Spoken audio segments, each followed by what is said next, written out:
Today we're taking an in-depth look at this set of ceramic keycaps from Cerakey. These are available as a full set of 114 keys for $140 to $160 depending on the colorway, or as individual sets that we'll talk more about in the next chapter of this video. You get a choice between various different colorways, including some very unique ones like the crazed colorway that I picked. You can also opt for blanks or get them with legends like I did. Cerakey started out with a Kickstarter campaign in 2022 for their ceramic keycap sets and have now progressed to version 2 of the product, introducing changes like a plastic stem for improved fit and durability. As of this writing, they also have a couple of upcoming ceramic keycap set designs that have already been crowdfunded. The full 114 key set is not very comprehensive. It can cover your standard layouts, 60% TKL full, and also possibly cover 65 and 75% layouts. I say possibly because the navigation column in those layouts is down to personal preference, and the full set doesn't give you much options for different combinations for it, unless you've gone with the blanks, or you just ignore the row assignments, or you just use artisans. Looking at the individual set options, you don't really get any more coverage for other layouts. There's no 7U spacebar or 1.5U modifiers in any of them. And while there is an Alice set, you would still need 1.5U modifiers for the traditional Alice layout. Homing keys are, disappointingly for all of us touch typers, only available as a separate set. The B set has an extra tilde for when you want to mix and match colors and have that left modifier column be all one color. However, there is no extra pipe key, so you can't do the same to the right modifier column.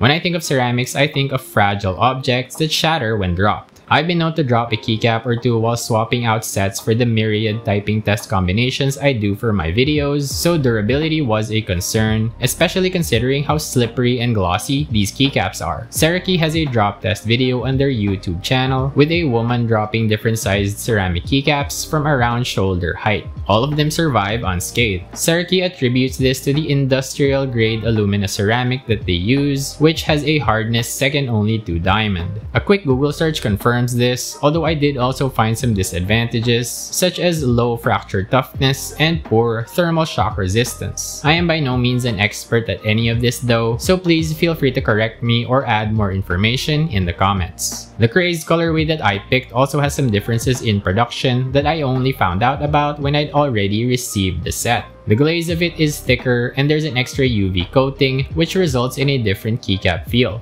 This is disappointing as it means that I can't be sure that the conclusions I come to in this video will apply to any of the other colorways. I probably should have picked a different colorway. Oh well. Cherry profile keycaps are normally concave, meaning they curve inward, and at first glance, these ceramic keycaps are the same. However, they actually feel flat or maybe a bit convex, meaning an outward curve. Looking closer, we can see that the middle part does indeed jut out a bit higher than the curved front and back. Perhaps this is due to the thicker material of the crazed colorway. It doesn't really affect normal typing though, so it's not an issue, just something to note. The legends here are pretty standard with a rounded and curvy typeface. There are no symbols on keys like enter, shift, backspace, etc. There is some inconsistency in the sizing of the text though, which I don't personally like but is ultimately not that big a deal. The crazed colorway is very striking. Each key is cracked in a unique way, with the edges blending into an opaque white. With RGB on, the lighting does shine through the keycap material a bit. I encountered a pretty maddening issue with the spacebar of this set. Maddening because by the end of it all, I really wasn't sure what was happening. It started out when I switched the set over from the RX Storm RX870 to the Sidhu V87 for my first sound comparison. Before this, I'd been using the set exclusively on the RX with no issues. On the V87, the spacebar would initially get stuck on the downstroke and not spring back up. After some finagling and pressing down on it hard, it did start springing back up, but then there was this kind of snagging sensation, like a tactile bump or like it was getting stuck on something during the key press. I also noticed a clinking noise while typing on the V87, and I found that the ceramic spacebar was actually hitting the keys on the row above it. If you look at the mounted ceramic spacebar from a top-down perspective, you'll notice that it's slightly crooked, with the top right corner being higher than the top left one. So perhaps this indicated some kind of warping or a misalignment of the plastic stems. I then remembered reading something about heavy spacebar bars in the FAQ section of Cerakey's website. The heavier ceramic material apparently causes issues with the spacebar since it's such a big keycap. The TTC Yunhai that I'd been using on both keyboards is a lighter switch with a 50-gram bottom out, so this would track. However, it was only happening on the V87 and not the RX. So it can't be the switch weight that's the issue,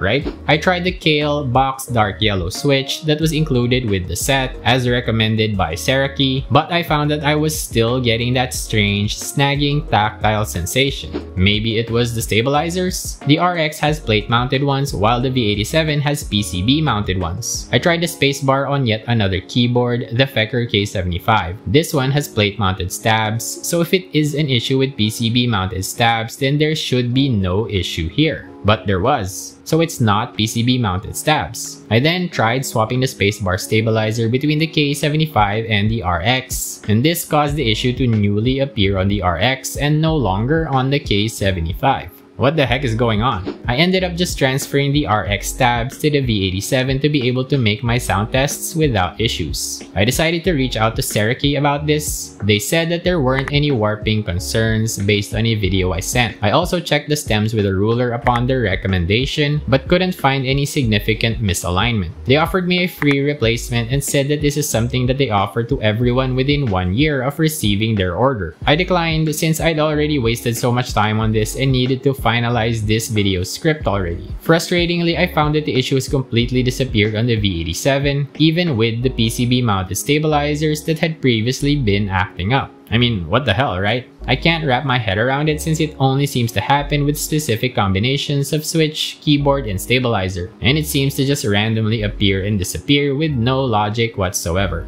As of right now, it's really only happening with one specific set of stabilizers, so I'm comfortable just declaring it an anomaly and moving on.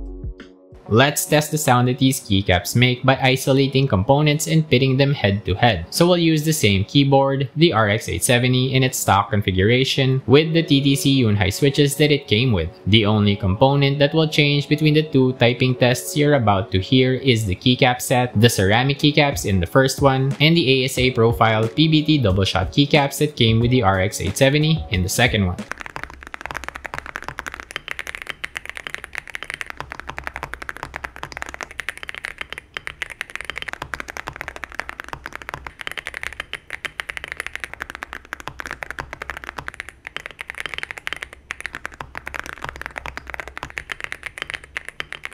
If you like thock, then you're going to like these ceramic keycaps. The sound of it is significantly lower pitched than the ASA profile PBT double shot keycaps that came with the RX. It's pretty striking since the RX is already a pretty thocky keyboard straight out of the box. Do I prefer it? I'm not quite sure. It definitely doesn't sound bad, but it may be heading toward too thocky for its own good territory for me personally. Next, let's see what happens when we change out the keyboard. So the ceramic keycaps will remain constant, as will the switches, the TTC Yunhai. What will change are the keyboards used, the RX 870 and the Sidu V87.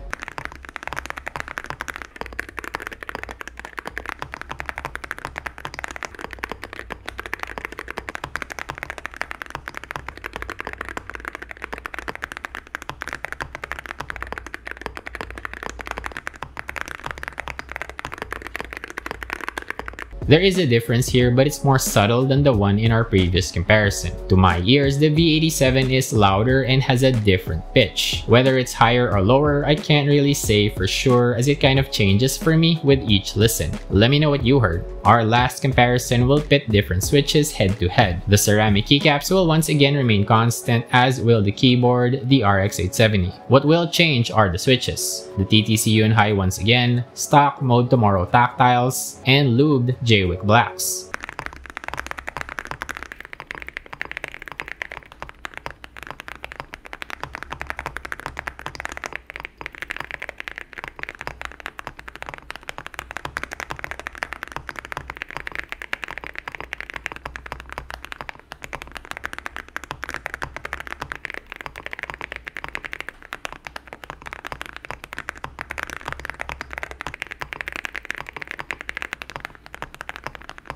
The differences here are pretty subtle, I would say. The TTC Yunhai is the loudest of the three, with the latter two switches, the Motomaro Tactiles and the Lube Jwick Blacks, sounding about even volume-wise. The latter two actually sound almost identical to me. There's just that little bit of extra sound from the tactile bump on the Motomaros. I feel like the keycaps are actually drowning out the switches a little bit here, making them much more uniform than they would otherwise be with plastic keycaps. Perhaps that may be a good thing for certain people, but I'm not sure I like it. It reminds me of the discourse surrounding things like the PE foam mod and tape mod, when those were just starting to get popular, where people were saying that it made everything sound the same.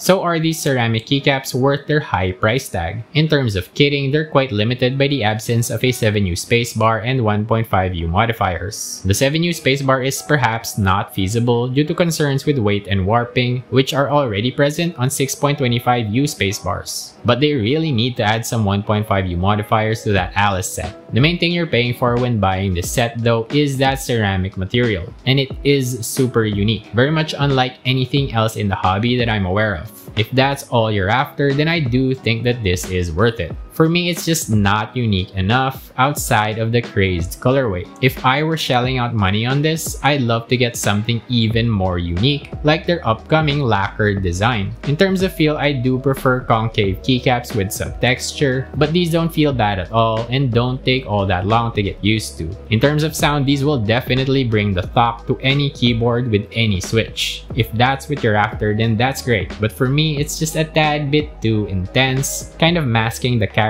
of the keyboard and switches. Considering all of these factors, I don't think I personally would shell out the money for these keycaps. And that's my review of the ceramic keycaps from Cerakey. What do you think about them? Are they unique enough to justify spending your money? Do you like how thoky they sound? Let us know in the comments. Thank you so much for watching.